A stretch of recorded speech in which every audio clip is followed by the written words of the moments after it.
Hello everyone, it's Brett here, Lionheart84, and if you've been watching my persimmon videos, you'll probably be aware that as well as some Asian persimmons, I managed to get hold of some American persimmons. This one is Garretson, which only has one fruit on it.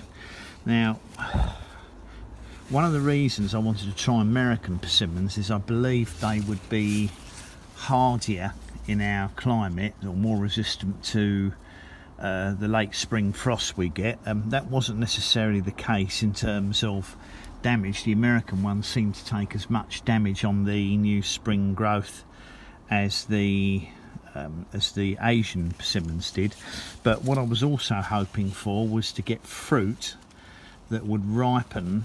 They're a much smaller fruit on the American persimmons, or at least most of them got a smaller fruit, and the hope was they would ripen earlier in the year, in the season, whereas the Asian ones seem to ripen here sort of November to December. I was hoping the American ones would ripen in October, so they're less likely to be affected by cold weather, and therefore the fruits might be sweeter. Now this one is Garretson, which only has the one fruit on it, but as you can see, when I'm filming this, it's about the 10th or 11th of October, and this one fruit is already quite orange. I wouldn't say it feels soft yet. These will of course be an astringent persimmon, being an American one, but it looks to me like it's very close to ripeness. And in fact, if I squeeze through the jungle here, I will be able to show you my Morris Burton persimmons, which I've bagged them all.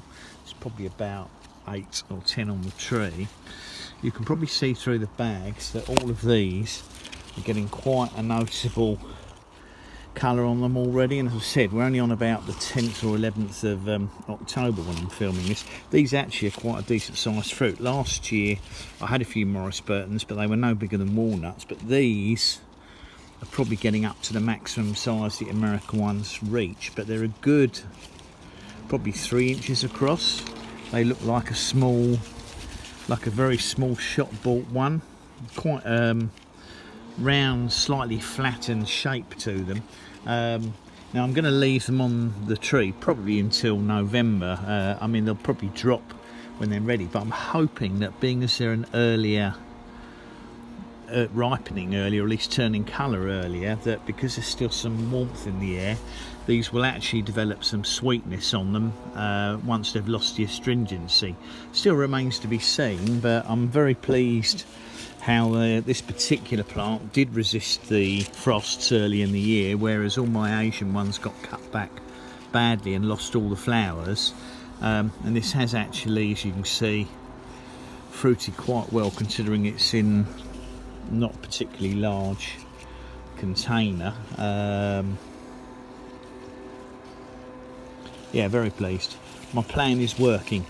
Now we're some way from actually being able to do a taste test on these. Obviously that will come later in the season. I expect these to go a much darker orange as they progress, but nevertheless it seems that the American native persimmons may prove to be a better plant to grow in the UK climate, but obviously it may take a few years to see how that works out. And of course they're not ideally suited for container growing. They should really be in the ground, and I think they'd give a much better performance and probably be more cold resistant.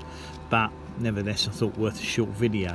So the small one I showed first is my Garretson, which looks much riper than the Morris Burtons. I'm hoping next year that the Garretson persimmons will be a bit bigger as well, but I thought that would interest people who are trying to grow persimmons in the UK or in colder climates, colder parts of America. Thanks for watching the video, much appreciated. Please give me a thumbs up, share the video if you think it might be useful to anybody. Please subscribe to my channel, and remember to click on the bell if you'd like updates on when I put new videos out. I'll catch up with you all soon. Brett out for now.